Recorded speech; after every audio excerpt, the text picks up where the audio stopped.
আমি যখন আদমকে তৈরি করলাম, এরপর আমি ফেরেশতাকে বললাম আদমকে সেজদা করো।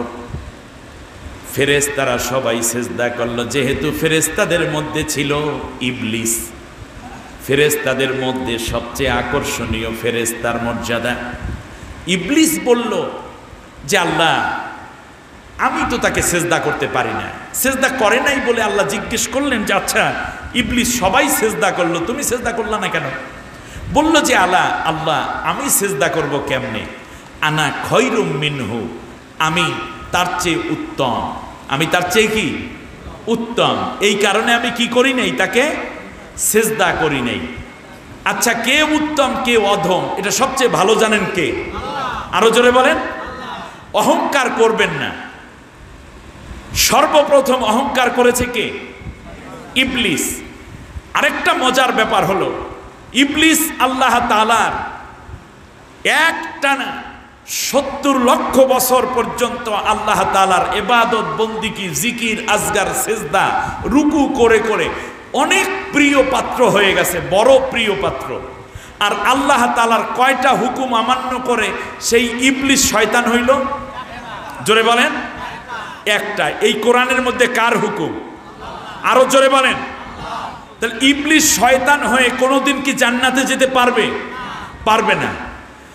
তাহলে আপনারা বলুন, আমরা সবাই জান্নাতে যেতে চাই, তো ইবলিস একটা হুকুম অমান্য করার কারণে সে যদি শয়তানে পরিণত হয়ে জাহান্নাম থেকে নিক্ষিপ্ত হয়ে অনন্ত জাহান্নামের জান্নাত থেকে নিক্ষিপ্ত হয়ে অনন্ত জাহান্নামের অধিবাসী হইতে বাধ্য হয়, তাহলে আপনারা বলুন দেখি এই কোরআনের মধ্যে কার হুকুম? এই হুকুম কি আমরা মানি? কথা বলেন ভালো করে। আচ্ছা, এই কোরআনের মধ্যে চোরের শাস্তির হুকুম আছে না নাই? আমাদের দেশে তা প্রতিষ্ঠিত আছে। জেনার বিরুদ্ধে হুকুম আল্লাহর আছে না নাই? আছে, আমাদের দেশে তা আছে। এরপর সুদের বিরুদ্ধে হুকুম আল্লাহর আছে না নাই? কিন্তু এখানে কি সুদ বন্ধ না চলতেছে? মাদকের বিরুদ্ধে আল্লাহর হুকুম আছে না নাই? তা আমাদের দেশে তো সরকারিভাবে মদের লাইসেন্স দেয়া হচ্ছে। জেনা নিষিদ্ধ করা হয়েছে কিনা এই কোরআনের মধ্যে? তো জেনা করা কি আল্লাহর হুকুম নাকি জেনা বন্ধ করা আল্লাহর হুকুম? বন্ধ করা আল্লাহর হুকুম। কিন্তু সেই হুকুম কি আমাদের সে তামিল আছে, প্রতিষ্ঠিত আছে? নাই। এমনি করে করে আল্লাহ রাব্বুল আলামিনের 500 হুকুম আমার দেশে আজকে নাই, বরং কোন কোন হুকুমের বিপরীতে অন্য হুকুম চালু করা আছে যেটা আল্লাহ নিষেধ করে রেখেছেন।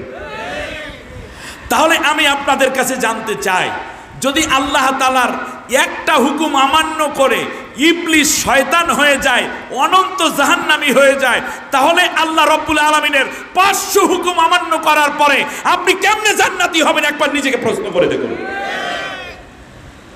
আমি আবার আপনাদের কাছে ছোট্ট করে বলতে চাই, ইবলিস আল্লাহ তাআলাকে অমান্য করেছেন।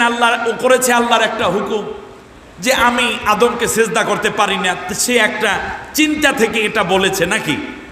কিন্তু তার বিপরীতে সে অন্য কাউকে তো সেজদা করে নাই, বলে নাই যে আল্লাহ তুমি সেজদা করতে যারে বলছো আমি তার বিপরীতে অন্যকে সেজদা করলাম, এটা কিন্তু সে কি করে নাই। শুধুমাত্র আল্লাহর হুকুম অমান্য করার কারণে যদি ইবলিস শয়তান হয়ে জাহান্নামী হয়, তার 70 লক্ষ বছরের ইবাদত যদি শেষ হয়ে যায়, তাহলে যারা রাষ্ট্র ক্ষমতায় আছেন বিভিন্ন রাষ্ট্রে এবং যাদের হুকুম এরকম হয়ে গেল যে আল্লাহ তাআলা যা বলেছেন সেটা শুধু অমান্যই করা হইল না, বরং আল্লাহ যেটাকে হালাল করেছেন আইন করে সেটাকে জাতির ঘাড়ে হালালে পরিণত করে দিয়েছে। আর আল্লাহ যেটা করতে বলেছেন সেই কাজ যারা করে তাদের বিরুদ্ধে রুল জারি করা হয়, তাদের বিরুদ্ধে অ্যাকশনে যাওয়া হয়, তাদের উপর অত্যাচার করে বরং আল্লাহ বিরোধী হুকুম প্রতিষ্ঠান নেতৃত্ব দেওয়া হয়। তাহলে বলুন দেখি, এই মানুষটি তো শয়তানের চাইতে বড় শয়তান হয়ে আছে। শয়তান দুই প্রকার, মিনাল জিন্নাতি ওয়ান নাস। জিন শয়তান আর একটা কি? জিন শয়তান। যেই সব জিনেরা আল্লাহর হুকুম মানে না তাদেরকে বলে জিন শয়তান, আর যেই মানুষগুলো আল্লাহর আইন আল্লাহর বিধান আল্লাহর হুকুম মানে না তাদেরকে বলে মানুষ শয়তান। আল্লাহ আমাদেরকে মানুষ শয়তান জিন শয়তান উভয়টা থেকে হেফাজতে রাখুন। এই শয়তানির সাথে যারা জড়িত তওবা করে কেবল আল্লাহর হুকুম মেনে আল্লাহর গোলাম হওয়ার তৌফিক আমাদেরকে দান করুন। আর একটু জোরে বলেন আমিন। আল্লাহ রাব্বুল আলামিন এবার বললেন, শোনো, ক্বালা হাবিত মিনহা, এখান থেকে বের হয়ে যাও। ফামা ইয়াকুনু লাকা আন তাতাকাব্বারা ফিহা, এখানে বসে অহংকার করার কোনো সুযোগ নাই। এই জান্নাত কোনো অহংকারের জন্য আমি বানাই নাই। অহংকার আপনার জীবনে সব নেক আমল শেষ করে দেয়। আল্লাহর নবী বলেছেন, ইয়াকুমাল হাসাদা, অহংকার এবং এই রকম গর্ব করা থেকে বেঁচে থাকো। পরস্পরের মধ্যে দোষান্বেষণ এবং মানুষের ত্রুটি ধরে বেড়ানো থেকে নিজেকে বিরত রাখো। তার কারণ মনে রাখবা, অহংকার মানুষের নেক আমলকে এমন করে শেষ করে দেয়। ইন্নাল হাসাদা ইয়াকুলুল হাসানাতি কামা তাকুলুন নারুল হাতাব, এমন করে মানুষের যেমন করে আগুন যেমন করে লাকড়িকে কয়লা বানিয়ে দেয়, ঠিক তেমনি মানুষের অহংকারগুলো তাদের নেক আমলকে পোড়াইয়া ছাই করে দেয়। সব শেষ হয়ে যাচ্ছে আপনার অহংকারের কারণে। আল্লাহ আমাদেরকে হেফাজত করুন, অহংকার করা থেকে আল্লাহ আমাদেরকে বাঁচান, বলেন আমিন। আমার ভাইয়েরা এবার খেয়াল করুন, ইবলিস আল্লাহর কাছে কি কি চায় একটু শুনুন। ক্বালা আনজিরনি ইলা ইয়াউমি ইউবআসুন, আল্লাহ তাআলার কাছে ইবলিস হেদায়েত চাইল না, ইবলিস মাপ চাইল না, জান্নাত চাইল না, বরং ইবলিস চাইল দীর্ঘদিন একটা হায়াত চাইল। কি চাইল? আল্লাহর কাছে কয়, আল্লাহ তুমি আমাকে কিয়ামত পর্যন্ত যেন আমি বেঁচে থাকতে পারি সেই ব্যবস্থা করে দাও। আল্লাহর কাছে কি চায়? ক্ষমতাসীনরা দেখবেন দীর্ঘ ক্ষমতা চায়, ধনীরা দীর্ঘ হায়াত চায়।